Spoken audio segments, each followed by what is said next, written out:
بسم اللہ الرحمن الرحیم۔ اسلام کے پہلے مؤذن حضرت بلال رضی اللہ تعالیٰ عنہ، انہوں نے مجھے اٹھایا اور بڑی تیزی سے باہر لے گئے۔ ہمیں دیکھ کر گلیوں میں کچھ کھڑکیاں بند ہوئیں۔ لوگ عام طور پر ظالم نہیں ہوتے، بہت کم ہوتے ہیں جو دوسروں پر تشدد ہوتا دیکھ سکتے۔ ویسے بات سب کی سمجھ میں آ گئی تھی، سارا مکہ جانتا تھا کہ کیا ہونے والا ہے۔ غلاموں کو راہ راست پر لانے کے معاملے میں اہل مکہ کا آپس میں مکمل اتفاق تھا۔ میں نے بغاوت کی تھی، حکم عدولی کی تھی، اپنے آقا کو اس کے احباب کے سامنے رسوا کیا تھا، اس کے مذہبی عقائد سے ٹکر لی تھی، اور ایسی بے راہ رفی برداشت نہیں کی جا سکتی تھی۔ جہاں تک امیہ کا تعلق تھا، اس کے لیے بات بالکل واضح تھی۔ وہ مجھے چور سمجھتا تھا، لٹیرا، غاصب۔ میں اپنی حرکتوں کی وجہ سے بحیثیت غلام اپنی قیمت گنوا بیٹھا تھا، اس لیے وہ مجھے اس رقم کا دیندار سمجھتا تھا جو اس نے مجھ پر خرچ کی تھی۔ اب صرف میری کھال اس کے کام کی تھی، وہ اسے کھنچوا سکتا تھا، کتوں کے آگے پھینک سکتا تھا، دوسرے غلاموں کی عبرت کے لیے اس کی نمائش لگوا سکتا تھا۔ آج میں یہ سب باتیں سوچتا ہوں تو مجھے امیہ پر ترس آتا ہے، کیونکہ جو دوسروں سے ناانصافی کرتا ہے وہ در حقیقت اپنے ساتھ ناانصافی کرتا ہے۔ وہ مجھے ایک میدان میں لے گئے جس کے بیچوں بیچ ایک لکڑی کا کھمبا گڑھا ہوا تھا۔ اس کھمبے سے انہوں نے مجھے مضبوطی سے جکڑ دیا۔ امیہ نے کوڑا سنبھال لیا۔ میں اس تشدد کی رودات بیان نہیں کروں گا، درد کی یاد نہیں ہوتی، درد جب ہوتا ہے تب ہوتا ہے۔ اس کے بعد میں صرف اتنا کہوں گا کہ اللہ سورج سے زیادہ طاقتور ہے اور کوڑے انسان کی روح کو نہیں چھو سکتے۔ مجھے یاد ہے کہ اس وقت میں زور زور سے اللہ کو پکار رہا تھا، ایک ہی طریقے سے جو مجھے آتا تھا اور ایک ہی نام سے جو میں جانتا تھا، احد احد۔ میں بلال، جس نے اب تک ہزاروں لاکھوں لوگوں کو نماز کے لیے پکارا ہے، اس وقت عبادت کے طریقوں سے واقف نہیں تھا، لیکن جب میں نے اس کا نام پکارا تو میرے دل نے گواہی دی کہ اس نے سن لیا۔ کوڑے پڑتے تھے تو میں چیختا نہیں تھا، میں نے اپنی زندگی کی باقی ماندہ سانسیں اللہ کے لیے وقف کر دی تھی۔ ہر کوڑے پر میری آواز مدھم ہوتی جا رہی تھی، مگر میں وہی کہتا رہا، احد احد، اسی کا نام لیتا رہا۔ میں نے ان سے رحم کی التجا نہیں کی، صرف اپنے اللہ سے رحم مانگا۔ اگر میں دو چار کوڑوں ہی میں دم دے دیتا جو عین ممکن تھا تو امیہ سمجھتا اس کے ساتھ بہت بڑا دھوکہ ہو گیا ہے، اور اس کے ذوق ایذا رسانی کی تسکین نہ ہوتی، اور وہ شاید مجھے دوہرا چور سمجھتا۔ ایک تو اس کی رقم ڈوبی، دوسرے غلام مناسب سزا کے بغیر ہی فراغت حاصل کر لیا گیا۔ کوڑوں کا ایک دور ختم ہوتا، توقفہ ہوتا، اور پھر دوسرا دور شروع ہو جاتا۔ ایسے ہی ایک مختصر وقفے میں ابو سفیان کی بیوی ہند چھاتا لیے ہوئے خوشبوؤں میں بسی میرے پاس آئی اور کان لگا کر میری نحیف آواز سننے کی کوشش کی۔ احد احد یہ سن کر مڑی اور ہنستی ہوئی واپس چلی گئی۔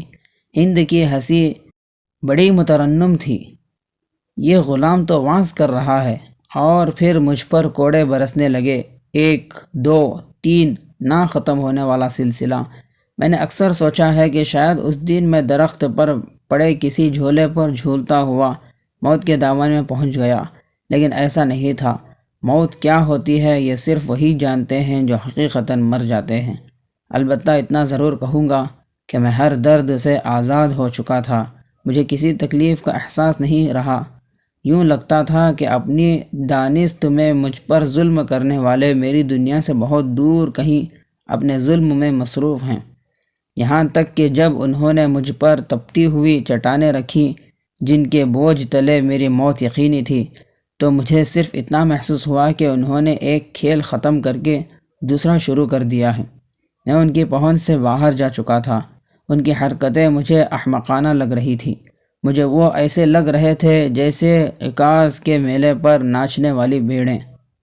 پھر میں نے آنکھیں بند کر لی اور اپنا چہرہ آسمان کی طرف اٹھا دیا۔ مجھے اپنے سامنے سرسبز شاداب کھیت نظر آنے لگے، چاروں طرف پھلوں سے لدے ہوئے درخت تھے۔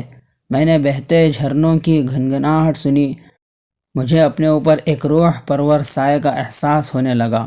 پھر میں ایک نہایت خوبصورت باغ میں داخل ہو گیا، جہاں ہر رنگ ہر نسل کے نوجوان مرد عورتیں سیر و تفریح میں مشغول تھے۔ ان کے چہروں پر وقار تھا اور ان کے چہروں سے خوشیاں پھوٹ رہی تھیں۔ انہوں نے مجھے خوش آمدید کہا اور ایک فوارے کے پاس لے گئے جہاں میں نے پانی پیا، اتنا کہ میری روح کی پیاس بجھ گئی۔ مجھے ایسا لگا جیسے میں ذات باری تعالیٰ کے قریب میں ہوں۔ میں نہیں جانتا یہ کیا تھا، واہمہ تھا، خواب تھا، کوئی وجدانی کیفیت تھی، کوئی ما فوق الفطرت کرشمہ تھا۔ کوڑوں سے میرا دماغ معطل ہو گیا تھا، یا محض میری افتاد طبع تھی، یا پھر اس کیفیت میں یہ سارے ہی عناصر شامل تھے۔ بہرکیف جو کچھ بھی تھا جلد ہی ختم ہو گیا، لیکن میں آج بھی اپنے آپ سے پوچھتا ہوں کہ بلال، کیا واقعی تو نے جیتے جی جنت بری کو اپنی آنکھوں سے دیکھا؟ میں نے کچھ آوازیں سنی، جیسے لوگ آپس میں کسی بات پر بحث کر رہے ہوں۔ ایک تو امیہ تھا، مگر ایک اور ذرا دھیمی سی آواز کس کی تھی؟ میں نے آنکھیں کھولنے کی بہت کوشش کی، مگر سورج جو اس وقت اپنی پوری ہولناکیوں کے ساتھ آگ برسا رہا تھا، مجھے چندیاں دے رہا تھا۔ کچھ رقم کا ذکر ہو رہا تھا۔ یہ تو کوئی نئی بات نہیں تھی، مکے کا معمول تھا۔ مکے میں دولت کمانے کا شوق وبا کی طرح پھیلا ہوا تھا۔ مجھے اس سے کوئی دلچسپی نہیں تھی۔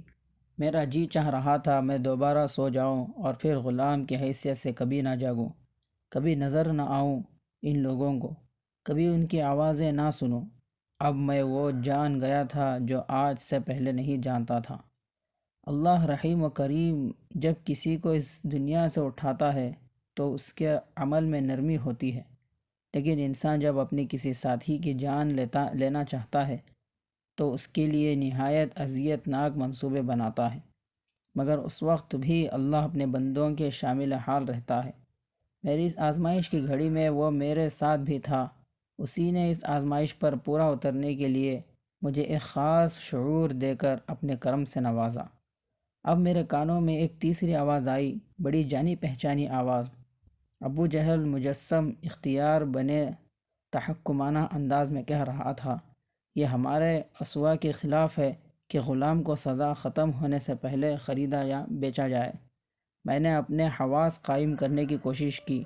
اب یہ امیہ تھا۔ یہ غلام تو پہلے ہی مر چکا ہے۔ اگر ابو بکر اس کی لاش کے 100 درہم دیتا ہے تو مجھے کیا اعتراض ہو سکتا ہے؟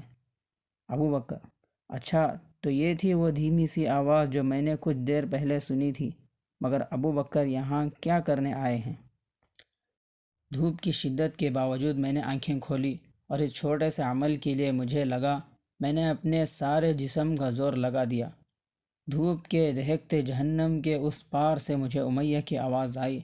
وہ آپے سے باہر ہو رہا تھا، چیخ چیخ کر کہہ رہا تھا، غلام زندہ ہے، غلام زندہ ہے، میں نے ابھی اسے حرکت کرتے دیکھا ہے۔ وہ نہایت تیزی سے میرے قریب آیا اور سرگوشی کے انداز میں میرے کانوں کے پاس منہ لا کر بولا، سانس لے، ارے بدبخت سیاہ فام جانور، سانس لے۔ سارا نقشہ ہی بدل گیا تھا۔ وہ شخص جو گھنٹوں سے میرے خون کا پیاسا تھا، مجھے زندہ رہنے کے لیے کہہ رہا تھا۔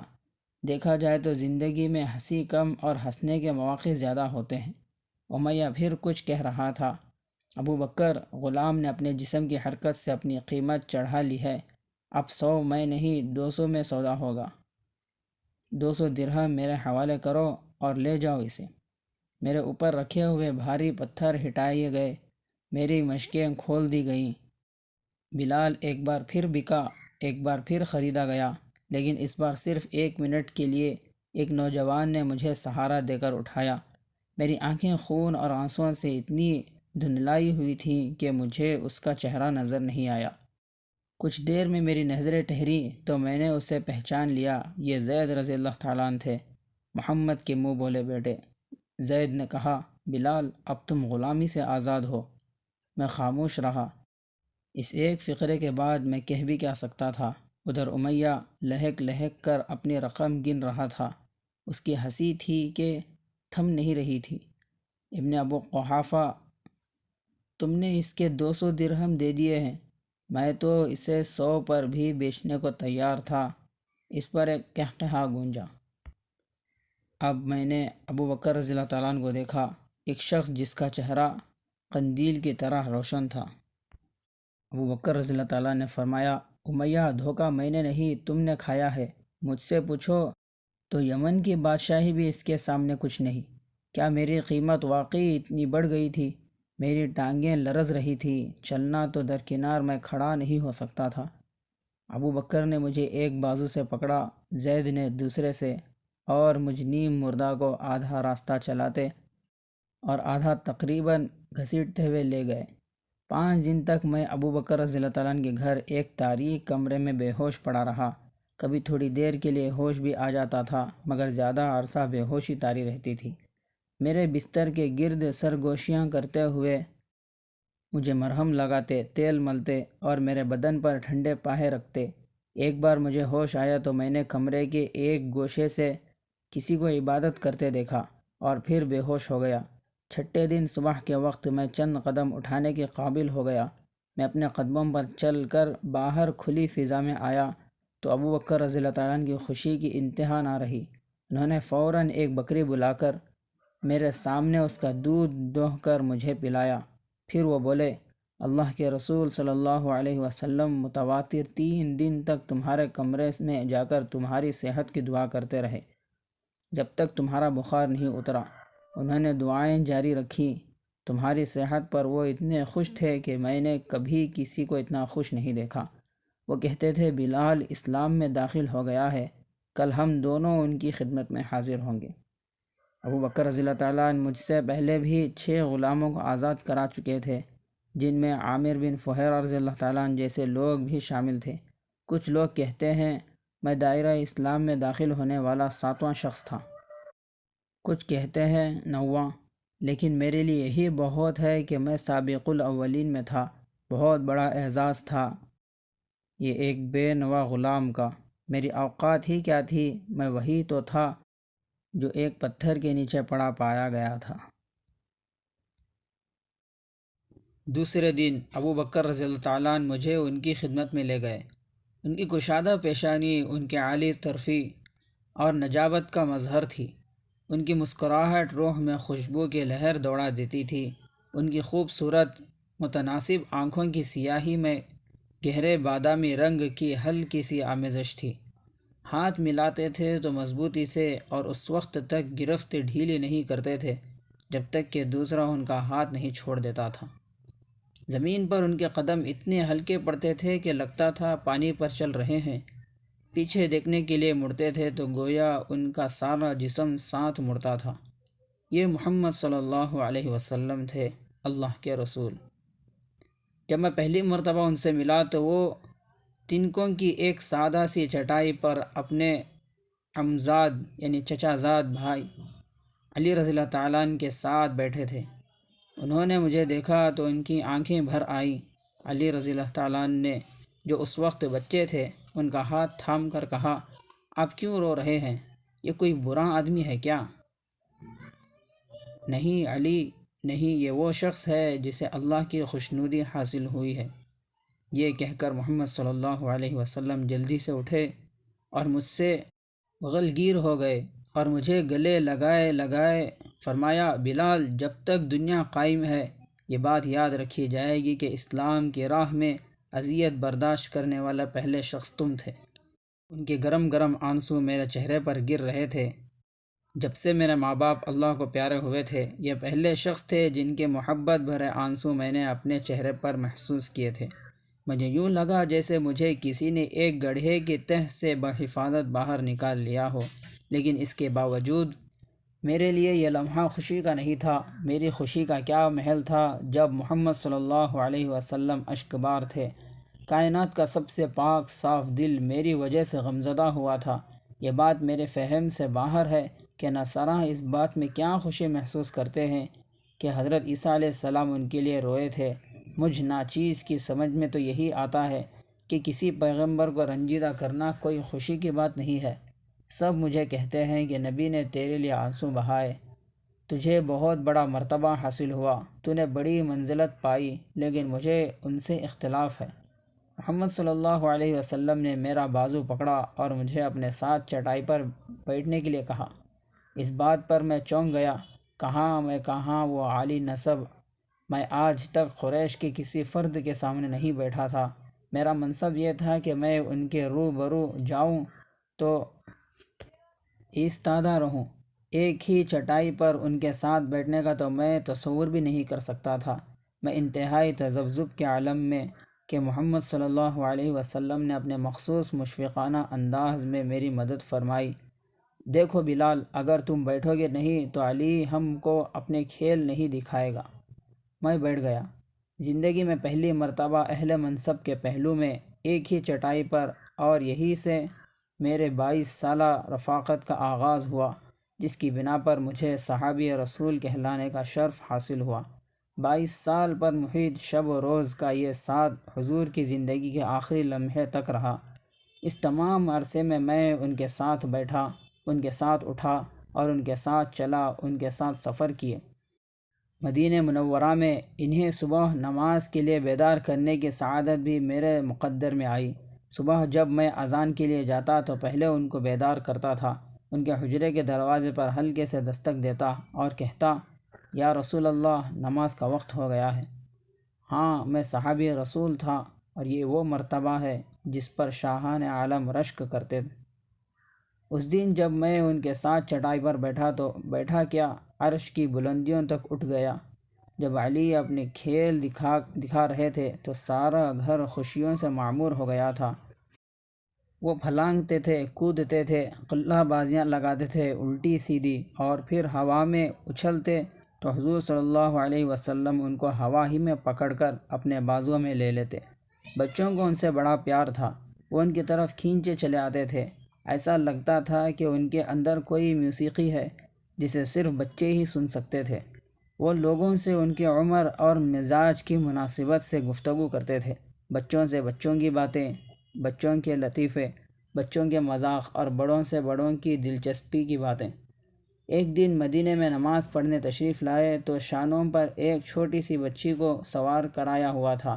یہ بچی ایک ننھے فرشتے کی طرح مسجد میں سب سے اونچی نظر آ رہی تھی، اور اپنی معصومیت میں حضور کے بال کھینچنے کی گستاخی بھی کر رہی تھی۔ اسے بہت دیر تک شانوں پر بٹھائے رکھا، اتارا اس وقت جب نماز کے لیے کھڑے ہوئے، اور نماز ختم کرتے ہی پھر اسے اٹھا لیا۔ اس بچی کا نام امامہ تھا۔ یہ حضور کی نواسی اور خدیجہ رضی اللہ تعالیٰ عنہ کی ہمشیرہ خالہ کی پوتی تھی، ابو العاص رضی اللہ تعالیٰ عنہ اور زینب رضی اللہ تعالیٰ عنہ کی بیٹی۔ نبی کریم صلی اللہ علیہ وسلم کا ذکر چھیڑتا ہوں تو بات کہیں سے کہیں جا نکلتی ہے، بے شمار واقعہ ذہن میں ابھرنے لگتے ہیں۔ کس کو چھوڑوں، کس کو بیان کروں، کہاں سے ابتدا کروں، کہاں انتہا۔ ان کی یادوں، ان کی باتوں نے میری زندگی کے آخری دنوں کے لیے ایک ایک لمحے کو حسن سے بھر رکھا ہے۔ چاروں طرف نور ہی نور پھیلا محسوس ہوتا ہے، اور نور کے اس دائرے میں ایک سیاہ نقطہ۔ کتنی رحمت ہے مجھ پر اللہ تعالیٰ کی۔ حضرت علی کے کھیل ابھی جاری تھے کہ باقی افراد خاندان بھی وہاں آ گئے۔ خدیجہ رضی اللہ تعالیٰ عنہا، سرور کائنات کی چاروں بیٹیاں زینب، رقیہ، ام کلثوم، فاطمہ رضی اللہ عنہم، یہ اپنا ایک الگ حلقہ بنا کر بیٹھ گئیں۔ سب نے مجھے نہایت اپنائیت کی نظر سے دیکھا۔ فاطمہ نے تو بیٹھتے ہی مجھ پر سوالات کی بوچھاڑ کر دی۔ حبشہ کہاں ہے؟ کیسا ہے؟ وہاں کے درخت کیسے ہوتے ہیں؟ پہاڑ کیسے ہوتے ہیں؟ پھول کیسے ہوتے ہیں؟ چڑیا کیسی ہوتی ہیں؟ میں بیچارہ کیا جواب دیتا؟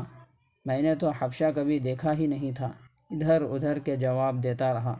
اتنے میں ام کلثوم رضی اللہ عنہا نے کھجوروں کی ایک ٹوکری لا کر رسول اکرم صلی اللہ علیہ وسلم کے سامنے رکھ دی۔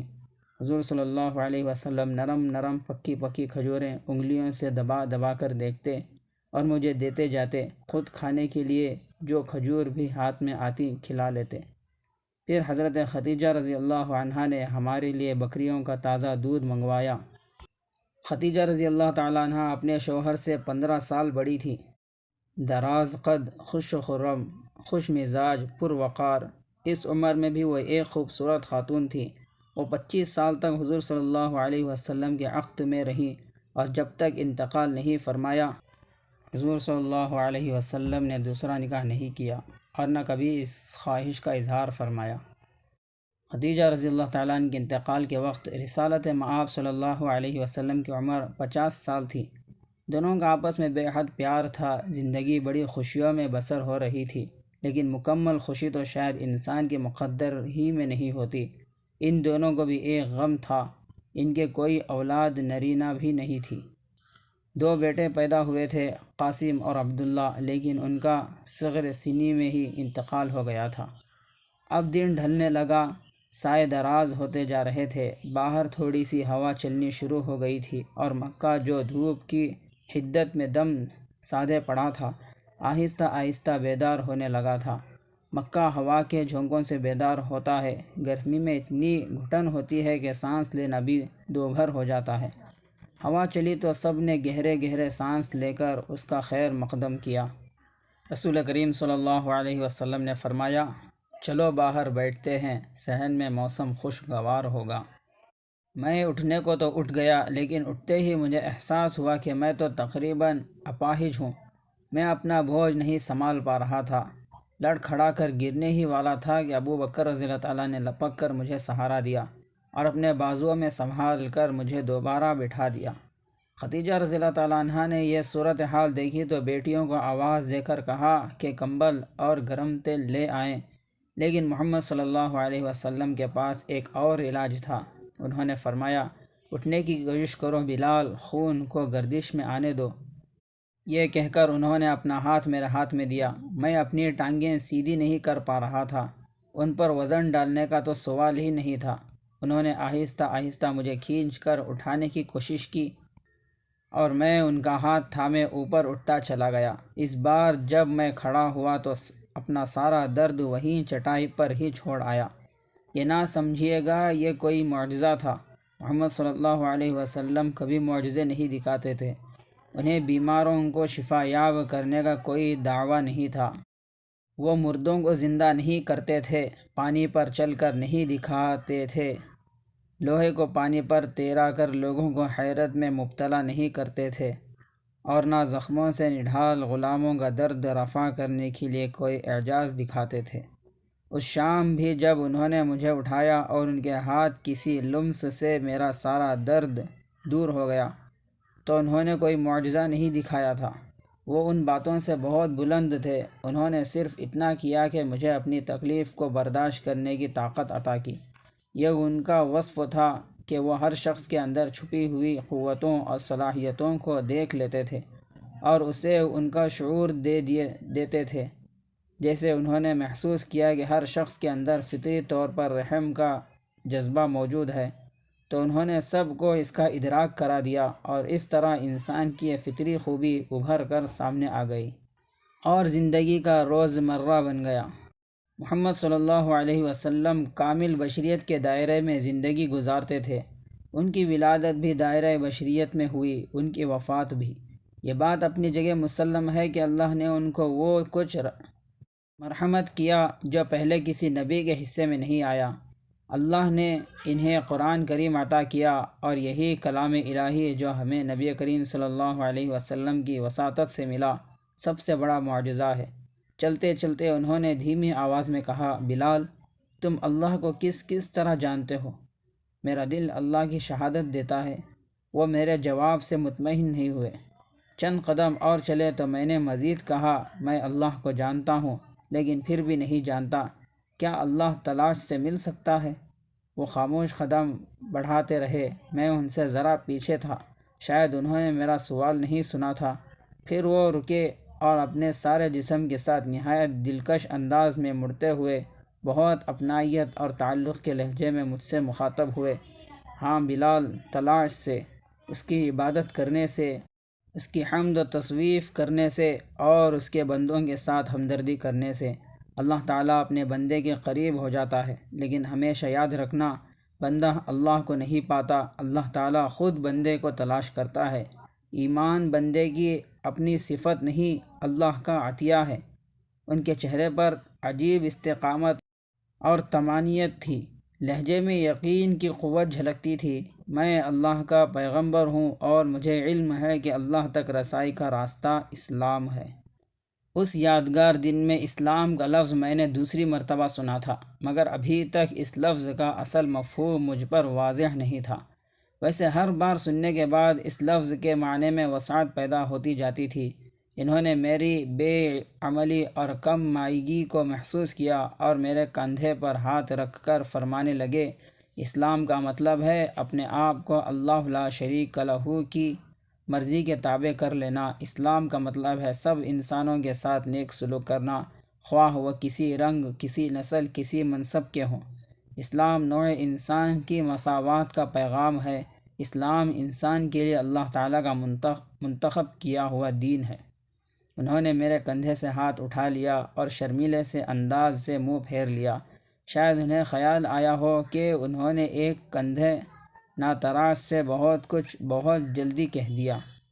سب کچھ اللہ کی طرف سے ہے، انہوں نے دبی زبان میں کہا، جیسے اپنے آپ سے مخاطب ہو۔ یہ تھی اللہ کے رسول صلی اللہ علیہ وسلم سے میری پہلی ملاقات، اور اس طرح میرے اسلام کی ابتدا ہوئی۔ میرے حالات واقعی بدل گئے تھے۔ اب میں ایسے گھر میں رہتا تھا جہاں غلام خانے نہیں تھے اور نہ ڈرے سہمے چہرے دیکھنے میں آتے تھے۔ یہ ابو بکر رضی اللہ تعالیٰ عنہ کا گھر تھا، لیکن ابو بکر اپنے مہمانوں کے لیے میزبان کم اور خادم زیادہ تھے۔ صبح سویرے ان کا پہلا کام یہ ہوتا تھا کہ وہ اپنی 3 بکریوں کا دودھ دوہیں نہیں بلکہ اس سے بھی پہلے وہ نماز پڑھتے تھے۔ رسول پاک کے تمام اصحاب کو محبت اور شفقت کی خاص تعلیم تھی، مگر ان سب میں ابو بکر سب سے زیادہ شفیق و خلیق تھے۔ ان کے مزاج میں بے حد دھیما پن تھا، بہت حلیم الطبع، نہایت بھلے مانس انسان تھے۔ یہی نہیں، وہ بہادری اور شجاعت کے ہر امتحان میں بھی پورے اترے۔ گھر کا ادنا سا ادنا کام بھی اپنے ہاتھ سے کرتے تھے۔ تاریخ بھی ان کا مزاج نہ بدل سکی۔ نبی کریم صلی اللہ علیہ وسلم کے وصال کے بعد جب وہ ان کے خلیفہ ہوئے تو اس وقت تقریباً نصف دنیا ان کے زیر نگین تھی، اور ان کی فوجوں کی ہیئت سے دنیا کی عظیم سلطنتوں کے ایوانوں میں لرزا تھا۔ ان دنوں میں بھی وہ اپنے گھر کی دہلیز پر بیٹھے اپنے جوتے مرمت کرتے دیکھے گئے۔ جب میں انہیں معرکہ عراق میں مسلمانوں کے عظیم الشان فتح کی خوشخبری سنانے گیا تو میں نے ان کو اسی حالت میں اپنی دہلیز پر بیٹھے ہوئے پایا۔ لیکن اس وقت میں جس دن کا ذکر کر رہا ہوں، اس دن تک تو 20 بندے بھی مسلمان نہیں ہوئے تھے، اور فارس کی ملوکیت ابھی تک اپنے 1000 سالہ قدیم تخت پر براجمان تھی۔ میں نے ابو بکر کو بکریوں کے باڑے سے آتے دیکھا تو ایک مرتبہ پھر ان کا شکریہ ادا کیا کہ انہوں نے مجھے خرید کر آزاد کیا۔ میری بات ختم بھی نہیں ہوئی تھی کہ الٹا انہوں نے میرا شکریہ ادا کرنا شروع کر دیا، گویا میرا ہی ان پر احسان تھا، اور گویا وہ رقم بھی میں نے ہی دی تھی جس سے مجھے خریدا گیا۔ ابو بکر رضی اللہ تعالیٰ عنہ کہنے لگے، رسول اللہ صلی اللہ علیہ وسلم فرماتے ہیں کہ غلاموں کو آزاد کرنے سے اللہ تعالیٰ خوش ہوتا ہے۔ یہ بات انہوں نے شرماتے شرماتے کہی، بلکہ یہ کہتے ہوئے ان کی زبان ایک آدھ بار لڑکھڑائی بھی، شاید اس لیے کہ اپنی ایمانداری سے مجبور ہو کر وہ میرے ہی سامنے اعتراف کر رہے تھے کہ انہوں نے مجھے اپنے ثواب کی غرض سے آزاد کرایا ہے۔ لیکن نیک کاموں کے پس منظر میں اس قسم کی روحانی خود غرضی تو ہر دن کا حصہ ہے۔ وہ کہنے لگے، بلال، اب تمہیں نئے کام کرنے ہوں گے، اور شاید اتنے سخت کہ اب سے پہلے کبھی نہ کیے ہوں۔ میرے منہ سے معن نکلا، جو حکم آقا۔ میرے جواب سے انہیں بہت دکھ پہنچا۔ مجھے بھی فوری طور پر احساس ہوا کہ یہ الفاظ کہہ کر میں دوبارہ اپنے ماضی کی ظلمت میں داخل ہو گیا، اور اب اتنی تاریکی میں ہوں کہ پتہ نہیں انہیں نظر بھی آ رہا ہوں یا نہیں۔ میں نے یہ 3 نامناسب الفاظ ہی نہیں کہے تھے، بلکہ انہیں کہتے ہوئے میں نے غلاموں کے مخصوص انداز میں اپنا سر بھی جھکا لیا تھا۔ ابو بکر رضی اللہ تعالیٰ نے دودھ کا برتن زمین پر رکھا اور دونوں ہاتھوں سے میرے دونوں کان پکڑ لیے اور میری پیشانی سے اپنی پیشانی بار بار ٹکراتے ہوئے کہا، بلال، سنو، غور سے سنو، تم ایک آزاد انسان ہو، تمہارا کوئی آقا نہیں ہے، لیکن آزاد رہا کیسے جاتا ہے یہ تمہیں سیکھنا چاہیے۔ یہ کہتے جا رہے تھے اور اپنی پیشانی سے ٹکریں مارتے جاتے تھے۔ میں ہر ٹکر پر ہاں ہاں ہاں کہتا جاتا تھا۔ پھر وہ یکایک ہنس پڑے اور انہوں نے میرے کان چھوڑ دیے۔ دیکھو بلال، میں تمہیں یہی سکھا سکتا ہوں کہ جب کوئی تم سے مخاطب ہو تو چونک نہ پڑا کرو۔ بات کرتے وقت لوگوں کے چہروں پر نظریں رکھو اور اپنے سائے کو اپنا ہی سایہ سمجھو۔ یہ سب ضروری باتیں ہیں۔ وہ کہتے کہتے رک گئے۔ ایک بلی جس کے پیٹ میں بچے تھے زمین پر رکھے ہوئے دودھ کے برتن کے گرد منڈلانے لگی۔ ابو بکر رضی اللہ تعالیٰ عنہ کی ساری توجہ ادھر ہو گئی۔ انہوں نے ایک پیالے میں دودھ نکالا اور بلی کے آگے رکھ دیا، یعنی مجھ سے پہلے اس نئے مہمان کی تواضع فرمائی۔ یہ بات مجھے عجیب سی لگی۔ میں ہوتا تو ایک ٹھوکر مار کر بلی کو بھگا دیتا، لیکن نہیں، ابھی مجھے بہت کچھ سیکھنا تھا۔ مجھے یاد ہے جب ہم مکے کی طرف 10,000 کی فوج کے ساتھ پیش قدمی کر رہے تھے تو ایک جگہ ہمارے راستے میں ایک کتیا نے بچے دے رکھے تھے۔ حضرت اکرم صلی اللہ علیہ وسلم نے جب یہ دیکھا تو فوج کو راستہ بدلنے کا حکم دے دیا اور ہم اس بچوں والی کتیا سے 100 گز دور نیا راستہ بنا کر گزرے۔ سارے کے سارے 10,000 محض اس لیے کہ بچوں والی کتیا پریشان نہ ہو۔ محمد صلی اللہ علیہ وسلم نبیوں میں پہلے نبی تھے جنہوں نے جانوروں پر رحم کرنے کی تاکید کی۔ ایک بار انہوں نے فرمایا تھا کہ بندہ ایک بلی پر ظلم کر کے جہنم میں جا سکتا ہے اور ایک بے زبان کو پانی پلا کر انعام پا سکتا ہے، لیکن اس وقت یہ ساری باتیں میرے لیے نئی تھیں۔ میں سوچتا تھا بلی کو دودھ دیا جا رہا ہے اور مجھے نہیں، مجھے اس کی شکم سیری کا انتظار کرنا ہے۔ میں انہی خیالات میں گم تھا کہ بلی کے پاس زمین پر بیٹھے ہوئے اس عظیم اور حلیم النفس انسان نے اپنا سلسلہ کلام دوبارہ شروع کیا، وہیں سے جہاں سے ٹوٹا تھا۔ زیادہ ضروری نکتہ یہ ہے بلال کہ غلام کا کوئی مستقبل نہیں ہوتا اور مستقبل کا ہونا بہت اہم ہے۔ یہ کہہ کر وہ ذرا پیچھے ہٹ کر بیٹھ گئے تاکہ ذرا فاصلے سے بلی کو دودھ پیتے دیکھیں۔ مجھے ابھی یہ سیکھنا تھا کہ جنہیں اللہ سے پیار ہوتا ہے ان کے لیے ہر جاندار چیز میں مدرسے کھلے ہوتے ہیں، جانوروں میں، پھولوں میں، پھلوں میں۔ ابو بکر رضی اللہ تعالیٰ عنہ کے لیے رود بار حیات کی ہر لہر، گلشن زندگی کی ہر لرزش، فرش و عرش کے درمیان تخلیق ایزدی کا ادنا سے ادنا مظہر دلکش تھا۔ بلال، اگر میں تمہیں ایک قلم بنا دوں تو تم لکھنا سیکھنے کی کوشش کرو گے؟ یہ سوال ایسے پوچھا گیا جیسے بے ارادہ ہو، جیسے میرے لیے اس کا سننا بھی ضروری نہیں تھا۔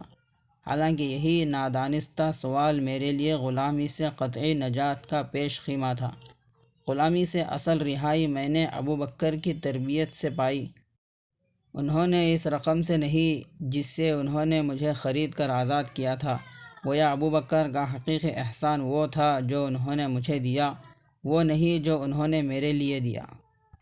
ابو بکر کی رہبری اور نگرانی میں میں لکھنا سیکھ گیا اور میں سیاہی بنانے کے لیے نیل کے پتے لاتا تھا۔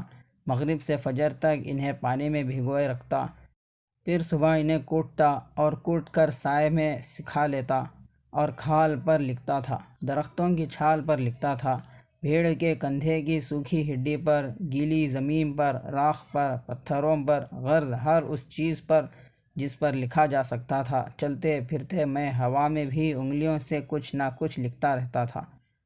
ہر روز ابو بکر مجھے طوہر کا ایک نیا قلم تراش کر کے دیتے تھے۔ اب ان کی صبح کا معمول یوں ہو گیا تھا، پہلے نماز، پھر قلم، پھر بکریوں کا دودھ۔ میں لکھنے بیٹھتا تو اکثر وہ میرے پیچھے آ کھڑے ہوتے تھے، مجھے لکھتے لکھتے دیکھتے رہتے اور میری اصلاح کرتے۔ ایک دن انہوں نے مجھے عنترہ کی نظمیں لا کر دیں، جنہیں میں نے پہلے ایک ایک لفظ اور پھر ایک ایک مصرع کر کے زور زور سے پڑھنا سیکھا۔ عنترہ صحراؤں کا شہزادہ تھا۔ اس کے عظیم کارنامے، یکا و تنہا کئی سے لڑ کر داد شجاعت وصول کرنے کی داستانیں، اس کی نیکیوں کے قصے، مہمان نوازیوں کی کہانیاں، ابلا سے محبت کے افسانے اور ابلا کے عشق میں ڈھلے ہوئے اس کی رومانی اشعار زبان زد خلائق تھے۔ عنترہ اپنے عہد کا ہیرو تھا، اس کا کوئی ثانی نہیں تھا، نہ شمشیر زنی میں نہ شاعری میں۔ مجھے اس کا ہر مصرع مبہوت کر دیتا تھا۔ یہ اس کی نظم کی عظمت کا تقاضا تھا، مگر زیادہ شاید اس لیے کہ عنترہ بھی میری طرح حبشہ کی ایک غلام خاتون کا بیٹا تھا۔ ایک دن ابو بکر باہر سے آئے تو بہت خوش تھے۔ میں اپنے لیے سیاہی بنا رہا تھا۔ مجھے سیاہی بناتا دیکھ کر اور بھی خوش ہو گئے۔ انہوں نے جلدی سے آگے بڑھ کر میری سیاہی سے داغدار ہاتھوں کو پکڑ کر چوما۔ تمہیں پتہ ہے آج رسول اللہ نے کیا فرمایا؟ ابو بکر میرا ہاتھ پکڑے پکڑے مجھے ایک گدھے کے پاس لے گئے، بیٹھنے کو کہا اور ساتھ ہی خود بھی بیٹھ گئے۔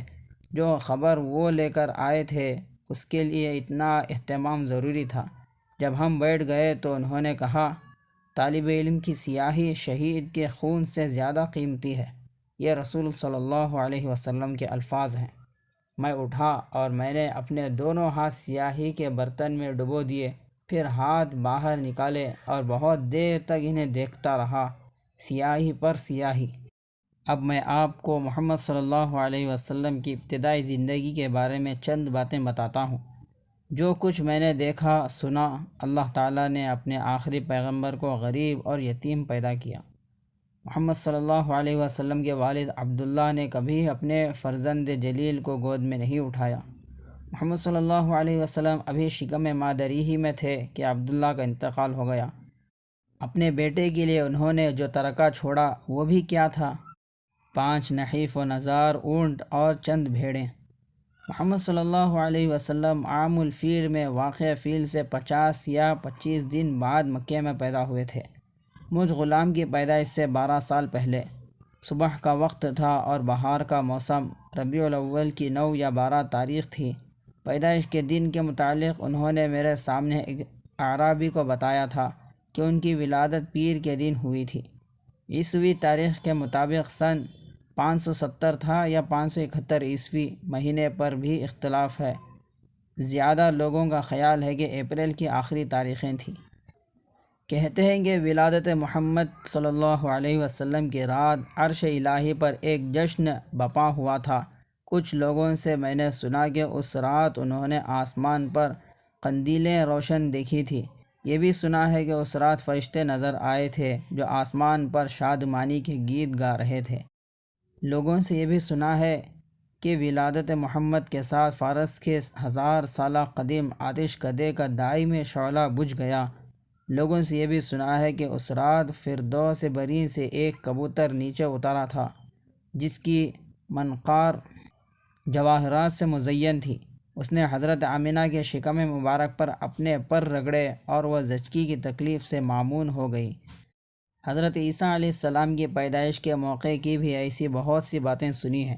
کہتے ہیں اس رات آسمان پر ایک نیا ستارہ نمودار ہوا تھا جس نے 3 بادشاہوں کو یروشلم کی راہ دکھائی تھی، اور اس طرح وہ تینوں اس کی رہبری میں حضرت عیسیٰ کے پالنے تک پہنچ گئے تھے۔ یہ بھی سنا ہے کہ ان 3 کے علاوہ ایک ملکہ بھی تھی جو دیر سے یروشلم پہنچی تھی، کیونکہ راستے میں اس راہبر ستارے پر بادل کا ایک ٹکڑا آ گیا تھا جس کی وجہ سے دیر تک نظروں سے اوجھل رہا، لیکن اللہ ہی جانتا ہے۔ میں نے یہ بھی سنا ہے کہ جب محمد صلی اللہ علیہ وسلم کی عمر 4 سال کی تھی تو 2 فرشتوں نے ان کا سینہ چاک کر کے ان کا دل باہر نکالا اور اسے گناہ آدم سے پاک کر کے دوبارہ اس کے مقام پر رکھ دیا۔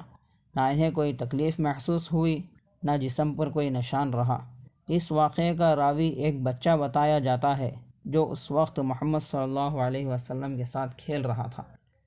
6 سال کے ہوئے تو ان کی والدہ کا بھی انتقال ہو گیا۔ ابو طالب انہیں اپنے یہاں لے آئے اور اپنے بچوں کی طرح ان کی پرورش کرنے لگے۔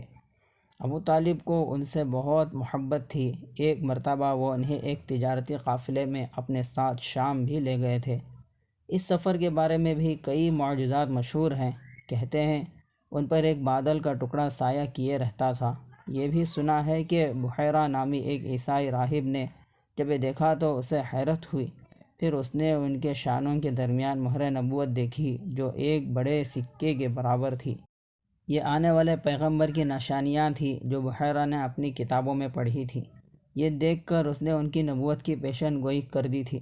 معجزات کے بارے میں تو اتنا ہی کہوں گا جو قرآن میں تحریر ہے کہ وہ لوگ جو علم نہیں رکھتے معجزوں سے اپنا پیٹ بھر لیتے ہیں۔ دراصل انسان کی ہوس کبھی کبھی اس کی ضرورتوں سے بڑھ جاتی ہے، ورنہ حقیقت یہ ہے کہ اس کی ضرورت اتنا ہی جاننے کی ہے جو ان موقعوں کے بارے میں قرآن میں آیا ہے، نہ کم نہ زیادہ۔ ویسے یوں ہی دیکھنے میں آیا ہے کہ ایک شخص کسی واقعے کو معجزہ کہتا ہے اور دوسرا اسے محض ایک رمزیہ حکایت سمجھتا ہے۔ میں اکثر سوچتا ہوں کہ حضرت موسیٰ علیہ السلام کے 16 معجزات، جنہیں ہزاروں لوگوں نے اپنی آنکھوں سے دیکھا، کائنات میں ایک فوری اور دائمی انقلاب کیوں نہ لا سکے؟ میں سمجھتا ہوں کہ جب اللہ تعالیٰ نے اپنی آخری کتاب نازل فرما دی تو اس نے مزید کسی معجزے کی ضرورت نہیں سمجھی۔ قرآن حکیم ہی ایک مرکزی اعجاز تھا جو اللہ تعالیٰ کی طرف سے دیا گیا تھا، اسی طرح جیسے پہلے عیسیٰ علیہ السلام کے مرکزی اعجاز کی حیثیت رکھتے تھے۔ محمد صلی اللہ علیہ وسلم نے مجھے بتایا کہ بچپن میں وہ غلہ بانی کیا کرتے تھے۔ صبح صبح بھیڑوں کے ریوڑ کو مکے کی پہاڑیوں سے پرے لے جاتے تھے اور وہاں دن بھر ان کے چارے کے لیے خود رو خاردار جھاڑیوں کے سیاہی مائل پھل اکٹھے کیا کرتے تھے۔ انہوں نے ہی مجھے بتایا کہ اپنے وقتوں میں سبھی پیغمبروں نے بھیڑیں چرائی ہیں۔ میرے خیال میں اس میں بھی قدرت کی مصلحت ہے۔ تنہائی انسان کو فطرت کے قریب کر دیتی ہے۔ انسان جب صحرا کی کھلی اور تازہ فضا میں تنہا اپنے چاروں طرف نظر دوڑاتا ہے تو اسے لگتا ہے جیسے وہ سب مناظر صرف اس کے لیے تخلیق ہوئے ہیں۔ اس کے ذہن میں انسان کی اہمیت کا احساس جاگنے لگتا ہے۔ 400 پھیلے ہوئے فطرت کے بے کراں مناظر اسے دعوت فکر دیتے ہیں۔ وہ اپنی ذات اور کائنات کے تعلق پر غور کرنے لگتا ہے اور بات خالق کائنات تک جا پہنچتی ہے۔ شہر سے دوری اس کے ذہن کو الجھنے نہیں دیتی۔ شہروں میں انسان وقت کے چیرہ دستیوں کا شکار ہو جاتا ہے۔ ماضی کے پرچھائیاں اور مستقبل کے سائے اس کے حال پر چھائے رہتے ہیں اور وہ کسی عظیم مقصد کی جستجو کے قابل نہیں رہتا۔ شہروں کی مستقل آبادیاں، وہاں کے گلی کوچے رفتہ رفتہ انسان کی اخلاقی اور روحانی اقدار کو دیمک کی طرح چاٹ جاتے ہیں اور وہ اپنے ماحول کا غلام بن کر اپنے اندر سمٹ کے رہ جاتا ہے۔ صحرا کی آزاد فضا یہ تمام بندھن توڑ دیتی ہے اور انسان کو کشادگی اور آفاقیت کا احساس دلاتی ہے۔ فطرت اپنی تمام تر معصومیت اور پاکیزگی کے ساتھ، اپنی تمام تر قوت اور ہیبت کے ساتھ ہمیشہ سے صداقتوں کی علامت رہی ہے۔ یہ ایک راہ اور ایک مسلک بھی ہے جس میں ہر دور کے انسان نے پناہ پائی ہے۔ اس کی عظمت کا اندازہ یوں لگائیے کہ اگر ہمیں انسان کے بنائے ہوئے اعلیٰ سے اعلیٰ مدرسے اور فطرت کے مدرسے ازلی کے درمیان انتخاب کرنا ہو تو ہم فطرت ہی کی درسگاہ کو اختیار کریں گے۔ انسان کی بنائی ہوئی تمام چیزیں ختم ہو جائیں تب بھی فطرت کی تباہی کے مقابلے میں وہ ایک معمولی حادثہ ہوگا۔ صحراؤں میں غلہ بانی کرنے والے اسی مدرسے فطرت کے طالب علم ہوتے ہیں۔ وہ جب 14 سال کے ہوئے تو ان سے غلہ بانی چھڑا دی گئی۔ اب ان کی عسکری تعلیم ہونا تھی۔ محمد کم عمری کی وجہ سے تلوار نہیں چلا سکتے تھے، البتہ اپنے جد امجد حضرت ابراہیم علیہ السلام اور اسماعیل علیہ السلام کی طرح ان کا رجحان تیر اندازی کی طرف تھا۔ اس عمر میں بھی انہوں نے اس فن حرب میں خاصی مہارت حاصل کر لی تھی۔ اس مہارت کی ایک وجہ یہ بھی تھی کہ ان کی نظر غیر معمولی طور پر تیز تھی۔ مکے میں مشہور تھا کہ وہ عقد ثریا کے 12 ستارے گن سکتے تھے۔ پہلی جنگ جس میں وہ شریک ہوئے حرب الفجار تھی۔ یہ خون ریز جنگ 3-4 سال جاری رہی، مگر لڑائی صرف 5 دن ہوئی۔ حرب الفجار کی جس جنگ میں محمد صلی اللہ علیہ وسلم شریک ہوئے تھے، 1 دن کی تھی۔ اس میں ان کے ذمہ یہ کام تھا کہ وہ دشمن کے چلے ہوئے تیروں کو میدان جنگ سے اٹھا کر جمع کریں اور اپنے تایا زبیر اور ابو طالب کو لا کر دیں۔ ان کے ترکش خالی ہونے لگے تو وہ مزید تیر جمع کر کے لائے۔ سارا دن وہ چیختے چلاتے زخمیوں، لاشوں اور کٹے ہوئے انسانی اعضاء کے درمیان تلواروں، نیزوں اور بھالوں کی زد سے اپنے آپ کو محفوظ کرتے، گھوڑوں کی ٹانگوں سے بچتے بچاتے انسانی خون سے رنگے میدان کارزار میں دوڑ کر تیر جمع کرتے رہتے۔ ان کو یہ دن اچھا نہیں لگا، وہ اسے اپنے ذہن سے محو کر دینا چاہتے تھے۔ میں نے ایک دن انہیں کہتے سنا کہ کاش وہ دن کبھی طلوع ہی نہ ہوتا، کتنا خون بہا تھا اس جنگ میں۔ اور بات اتنی تھی کہ کنانہ کے ایک شرابی نے حوازن کے شاخ بنو عامر کے ایک فرد کو سوتے میں قتل کر دیا تھا۔ قریش کنانہ کے حلیف تھے، اس لیے ان کی زیادتی کے باوجود ان کا ساتھ دے رہے تھے۔ وہ اور بڑے ہوئے تو انہوں نے تجارت شروع کر دی اپنے والد کی طرح، بہت چھوٹے پیمانے پر۔ یہ مجھے کبھی معلوم نہ ہو سکا کہ وہ کس چیز کی تجارت کرتے تھے، پھلوں کی، جانوروں کی، مصالحوں کی، عطر کی یا ریشم کی، اس بات کا کبھی ذکر نہیں آیا۔ ان تمام معمولات کے باوجود، جن میں کوئی غیر معمولی بات نہیں تھی، محمد صلی اللہ علیہ وسلم کی اپنی ذات غیر معمولی تھی۔ وہ تمام مکی انسانوں سے بہت مختلف تھے۔ مکہ تاجروں، سوداگروں اور دکانداروں کا شہر تھا، اور ہر کاروبار میں چھل کپٹ کرنے والوں کی بہتات تھی۔ ان میں محمد صلی اللہ علیہ وسلم واحد شخص تھے جن کے بارے میں ہر زبان پر یہ تھا کہ وہ لین دین میں انتہائی ایماندار ہیں۔ انہوں نے کبھی کسی کو دھوکہ نہیں دیا، کسی کو اپنے مال کے بارے میں مغالطے میں نہیں رکھا، جو نقص ہوا گاہک کو پہلے بتا دیا۔ مکے کے ماحول میں ان کی ذات ایک عجیب مثال تھی، سب سے الگ۔ اتنا اعتبار تھا ان کا کہ شہر کے لوگ ان کے پاس اپنی امانتیں رکھوا جاتے تھے۔ سارے مکے میں وہ الامین کے نام سے جانے جاتے تھے۔ یہ شاید اس لیے بھی کہ ان کا اپنا نام سب کے لیے بہت غیر مانوس تھا۔ محمد سب کے لیے ایک نیا نام تھا جو پہلے کسی کا نہیں رکھا گیا تھا۔ ان کی ایمانداری کا چرچا اس قدر پھیل گیا تھا کہ ان سے تین تین گنا عمر کے تاجر انہیں بلواتے اور انہیں ثالث تسلیم کر کے آپس کے جھگڑے چکاتے۔ اس دور میں انہوں نے اتنے بڑے بڑے فیصلے کیے کہ حضرت سلیمان علیہ السلام بھی ہوتے تو ان پر فخر کرتے۔ وہی قصہ لے لیجئے خانہ کعبہ میں حجر اسود نصب کرنے کا۔ خانہ کعبہ کی عمارت پرانی ہو گئی تھی، اس کی دیواریں بھی نیچی تھیں اور چھت بھی نہیں تھی۔ اس میں رکھے ہوئے بت اور چڑھاوے کا سامان غیر محفوظ تھا۔ ان دنوں جدہ میں ایک بحری جہاز خشکی پر چڑھ کے بے کار ہوا پڑا تھا۔ قریش مکہ نے وہ جہاز خرید لیا اور اس کی لکڑی سے خانہ کعبہ کی تعمیر نو کا فیصلہ کیا۔ پرانی دیواریں گرا دی گئیں، حجر اسود کو اپنی جگہ سے ہٹا کر ایک طرف رکھ دیا گیا، اور نئی دیواریں حضرت ابراہیم علیہ السلام کی رکھی ہوئی بنیادوں سے اٹھائی گئیں۔ جب حجر اسود کو اس کے مقام پر رکھنے کا وقت آیا تو ایک قضیہ کھڑا ہو گیا۔ حجر اسود کو نصب کرنے کی سعادت کس قبیلے کے حصے میں آئے گی؟ 4 دعوے دار تھے، اور ہر ایک اپنے تئیں اپنے قبیلے کو اس اعزاز کا مستحق سمجھا جاتا تھا۔ 4-5 دن سے جھگڑا جاری تھا، سارے شہر میں یہی باتیں ہو رہی تھی، مگر مسئلے کا کوئی حل نہیں نکل رہا تھا، کوئی مصالحت پر تیار نہیں تھا۔ ایک دن بات اتنی بڑھ گئی کہ آنکھوں میں خون اتر آئے، اور چاروں قبیلوں کے نوجوان اپنے اپنے گھروں سے تلواریں لانے کے لیے دوڑ پڑے۔ حاضرین میں ایک بزرگ نے، جو وہاں موجود لوگوں میں سب سے معمر تھے، انہوں نے روکا اور حرمت کعبہ کا واسطہ دے کر کہا: اے اہل قریش، بات کا فیصلہ نہیں ہو رہا تو کسی کو ثالث بنا لو۔ میرا مشورہ یہ ہے کہ اب جو پہلا شخص حرم میں داخل ہو اسے منصف بنا لیا جائے۔ اس بزرگ کی نہایت درد مندی سے کہی ہوئی بات سب کے دل پر اثر کر گئی، اور سب نے یہ مشورہ تسلیم کر لیا۔ اب سب حرم کعبہ کے دروازے پر نظریں جمائے انتظار کرنے لگے کہ اتنے میں محمد صلی اللہ علیہ وسلم داخل ہوئے۔ اسی متانت کے ساتھ جو ان کا مزاج تھی، اسی خود اعتمادی کے ساتھ جو ان کا خاصہ تھی، اسی بردباری کے ساتھ جو ان کا حصہ تھی، اسی خندہ پیشانی کے ساتھ جو ان کی پہچان تھی۔ حلم اور وقار کا حسین امتزاج، عدل و انصاف کا نقیب الامین آ پہنچا تھا۔ سب نے ان کو خوشی خوشی ثالث بنا کے معاملے ان کے سپرد کر دیا۔ انہوں نے تنازعے کی نوعیت سنی اور ایک عبا لانے کو کہا۔ کسی نے عبا پیش کر دیا تو انہوں نے اسے فرش پر بچھا دیا اور حجر اسود کو اٹھا کر اس کے وسط میں رکھ دیا۔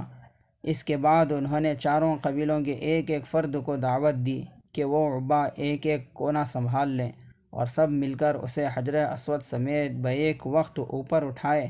سب حجر اسود مطلوبہ بلندی تک اٹھ گیا تو محمد صلی اللہ علیہ وسلم نے اسے اٹھا کر اس کے مقررہ مقام پر رکھ دیا، جہاں وہ آج بھی نصب ہے۔